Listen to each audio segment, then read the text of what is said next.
Notre équipe de recherche s'est appuyée sur les méthodes du coaching sportif de la haute performance pour amener des patients atteints de cancer et en rémission de cancer à se réapproprier leur vie au travers de la réalisation d'objectifs qui avaient surtout du sens pour eux. Alors pour certains, c'était retourner pêcher, ou pour d'autres, c'était voyager encore une fois avec leur famille et leurs petits-enfants, ou quitter leur travail et monter leur entreprise, ou se lancer des défis sportifs un peu incroyables. L'idée, c'était de partir de leurs envies, qu'ils ne s'autorisaient plus pour la plupart, et de leur redonner une forme. La colonne vertébrale de toutes nos recherches, c'est ça. C'est redonner aux gens la maîtrise de leur existence après l'expérience du cancer.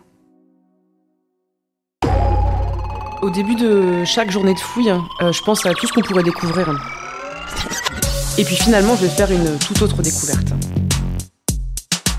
Tous mes collègues m'ont dit que j'étais fou. Je développe mes idées en espérant que ça va marcher, évidemment, mais il y a toujours des périodes de doute. Les idées, elles n'arrivent pas quand on se concentre pour essayer de trouver des bonnes idées. Elles arrivent dans des moments de flottement, dans des moments de sommeil. Bonjour à toutes et à tous. Bienvenue dans la 3e saison de Dans les pas d'Archimède, le podcast d'Aix-Marseille Université qui vous emmène au plus près des chercheuses et chercheurs, de leurs intuitions, de leurs doutes et surtout de leurs découvertes. Dans cet épisode, direction les terrains de sport et les couloirs de l'hôpital avec une question. Et si les outils du coaching sportif pouvaient aider les patients à se reconstruire après un cancer ? C'est le pari du projet Rebond, né au sein du laboratoire MSC d'Aix-Marseille Université. Un programme innovant fondé sur l'écoute, la confiance et l'action. Avec nous, Sarah Calvin, professeure des universités, spécialiste de la performance et de l'accompagnement, qui nous raconte comment la recherche peut devenir un levier d'espoir et de transformation. Vous êtes prêts ? Installez-vous bien, la science commence ici. Je m'appelle Sarah Calvin, je suis professeure des universités à Aix-Marseille Université et je dirige les projets de recherche du laboratoire Management Sport Cancer qui, historiquement, a été créé pour être un auxiliaire de la haute performance dans le sport. Depuis le début, nous nous intéressons aux déterminants psychosociaux de la performance sportive dans le haut niveau, et notamment de la relation coach-athlète, dont on sait qu'elle est déterminante pour la performance. Nous avons également une expertise dite interventionnelle, c'est-à-dire qu'on agit auprès des sportifs et entraîneurs de très haut niveau pour les aider à résoudre des problèmes de communication avec leurs athlètes ou le staff, de management, etc. C'est une double balance, recherche et expertise, qui fait le lien entre le laboratoire et le terrain. Et cette double balance est très importante pour nous. C'est dans ce cadre qu'est né le projet Rebond. Et ce projet est issu d'un rapprochement entre notre laboratoire et l'Institut Paoli-Calmettes, le centre de lutte contre le cancer de référence de la région PACA. Le professeur Patrice Viens, qui est oncologue, qui dirigeait à l'époque l'Institut Paoli-Calmettes, avait constaté que les patients qui étaient en rémission d'un cancer montraient une certaine difficulté à se réengager dans des projets de vie. Il avait également remarqué que ces freins existaient au niveau individuel, mais aussi au niveau de l'environnement proche, avec des comportements antagonistes, c'est-à-dire une famille qui surprotège ou au contraire qui s'éloigne. Et les gens étaient finalement maintenus dans l'identité de malade et avaient du mal à s'en défaire. Avec le professeur Pierre Nantin, qui co-dirige le laboratoire Management Sport Cancer, ils se sont alors interrogés sur les leviers venus du sport de haut niveau qu'on pourrait actionner pour remotiver ces patients à sortir de leur état de survivants et à devenir des personnes vivantes.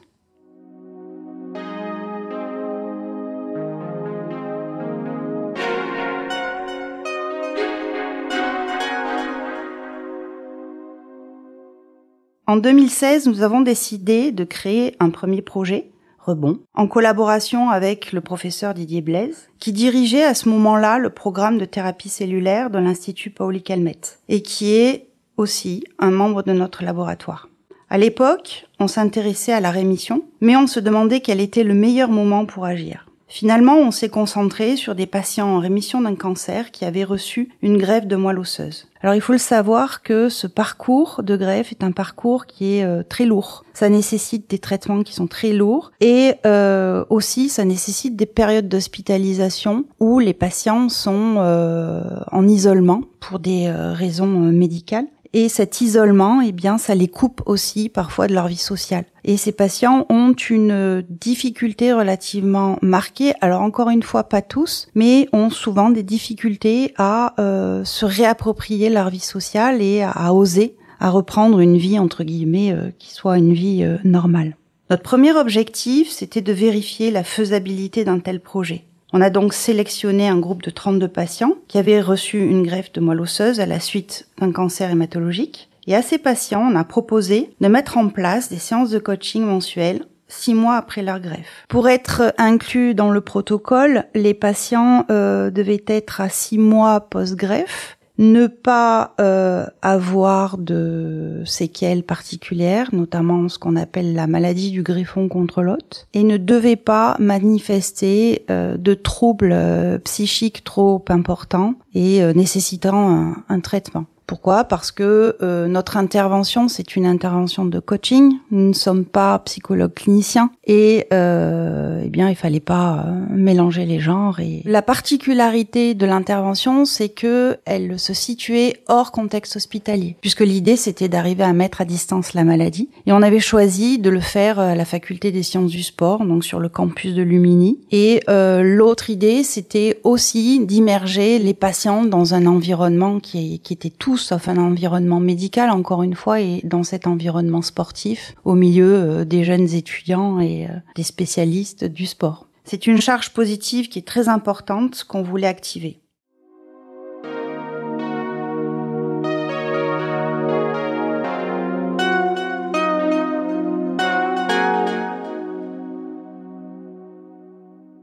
Concrètement, le but du coaching, c'est de définir un ou des objectifs, puis de construire avec le coach une stratégie pour atteindre cet objectif. Il ne doit pas s'étendre sur une très longue période. Donc 6 à 10 séances à raison d'une séance par mois, c'était le bon rythme pour ne pas surcharger le patient, mais surtout pour lui permettre de digérer la séance et de mettre en place des réelles actions avant la prochaine séance. Pendant tout ce temps, nous avons fait des mesures sur des variables psychologiques et notamment la variable du bien-être et de l'espoir. On a fait des tests avec des entretiens pour comprendre les effets et le mécanisme d'action ou les mécanismes d'action du coaching. Notre objectif, c'était d'activer le rétablissement psychologique et social de ces patients.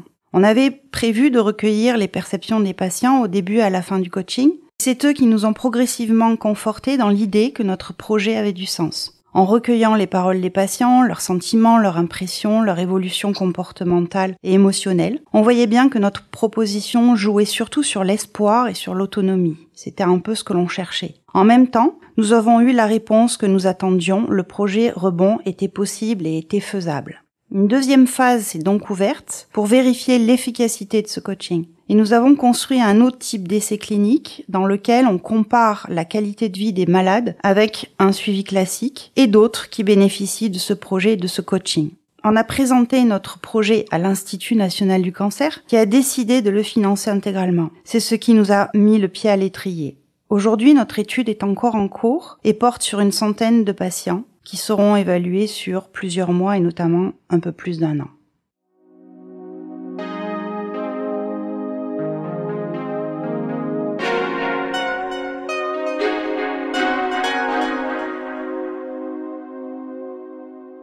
Le projet, c'était sur volontariat.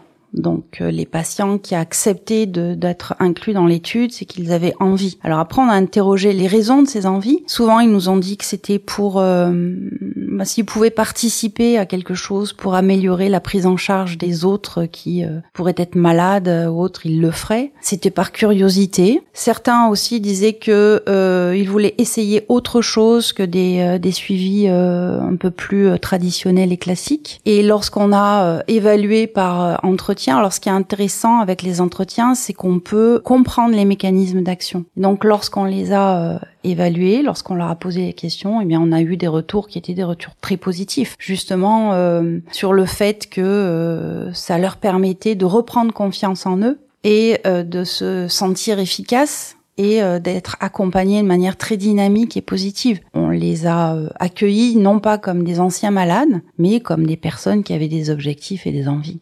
Et ça faisait, apparemment pour eux, ça a été une grosse différence. Et on a aussi évalué d'autres construits de psychologie positive, et notamment l'espoir. Et on a constaté qu'il y avait une augmentation de l'espoir. Et que cette augmentation, elle durait même après l'arrêt du coaching, puisqu'on a évalué sur une année. Et ça a été une très bonne nouvelle pour nous, parce que on s'est rendu compte que cette intervention permettait finalement aux patients de se reprojeter de manière positive et surtout de se sentir en confiance ou efficace pour arriver à mettre en pratique ce qu'ils voulaient obtenir.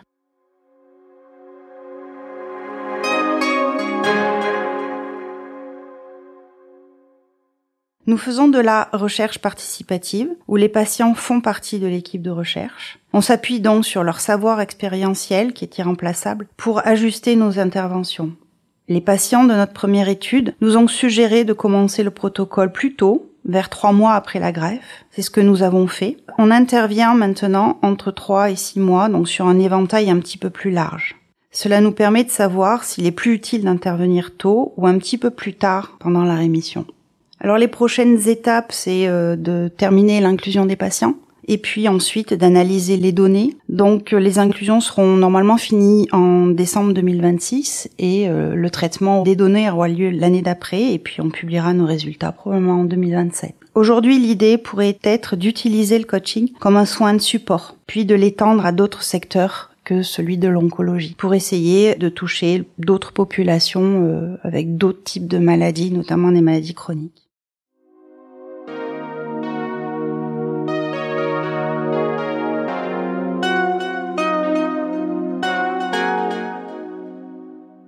Ce qui est le plus satisfaisant, c'est sans doute l'impact humain de ce travail. Il s'inscrit dans une dynamique réellement pluridisciplinaire entre des médecins, des psychosociologues sportifs, des patients. Et les soignants d'ailleurs manifestent un intérêt croissant pour ces approches, conscients que le bien-être des patients est un déterminant de santé et qu'une qualité de vie positive peut contribuer à améliorer les chances de survie. Mais le plus exaltant dans ce projet, c'est qu'on est parti de zéro. Ce qu'on faisait n'existait pas, c'était très original, innovant et un peu l'aventure. Notre force était d'avoir un socle théorique fort, issu du contexte du sport. Ensuite, on a eu de la chance parce qu'on a très vite reçu le soutien des institutions, des médecins, de l'université et du monde socio-économique. Petit à petit, les résultats qu'on obtenait étaient porteurs, ça nous a donné une certaine confiance. Et puis l'innovation appelant l'innovation, ça nous a donné d'autres idées. Et je sais qu'au moment où je partirai à la retraite, ce qui n'est pas pour tout de suite, on n'aura pas fait le quart de ce qu'on voudrait. Le plus dur finalement, c'est le temps long de la recherche.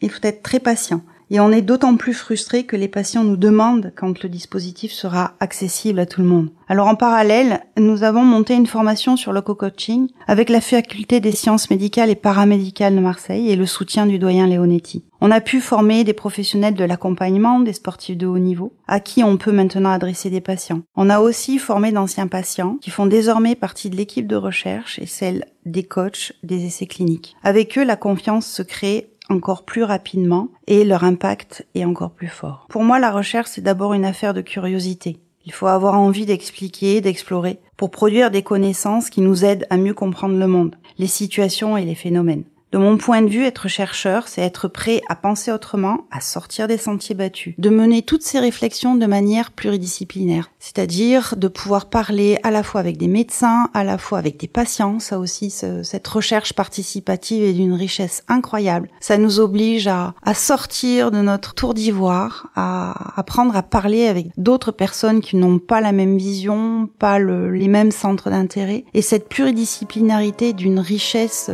incroyable. Parce que émergent souvent des choses qu'on n'aurait pas imaginées. Et je pense que lorsqu'on travaille en recherche clinique et notamment sur des designs pour améliorer la qualité de vie des patients, on ne peut pas se couper de cette pluridisciplinarité et de la participation active des patients qui sont en fait les principaux bénéficiaires. Vous venez d'écouter Dans les pas d'Archimède, le podcast qui révèle les découvertes scientifiques des chercheuses et des chercheurs d'Aix-Marseille Université. Si l'épisode vous a plu, partagez-le. Vous pouvez aussi nous soutenir en lui accordant le maximum d'étoiles dans votre appli de podcast. Je suis Charlotte-Henri de Villeneuve. Cet épisode a été enregistré dans les locaux de l'école de journalisme et de communication d'Aix-Marseille, le JICAM, avec le soutien précieux d'Isaora Gouffier-Guillot. Il a été monté par la géniale Méry Royer. La musique, elle, a été composée par HDV qui s'est également chargée du mix audio. Un grand merci à Sarah Calvin pour sa participation.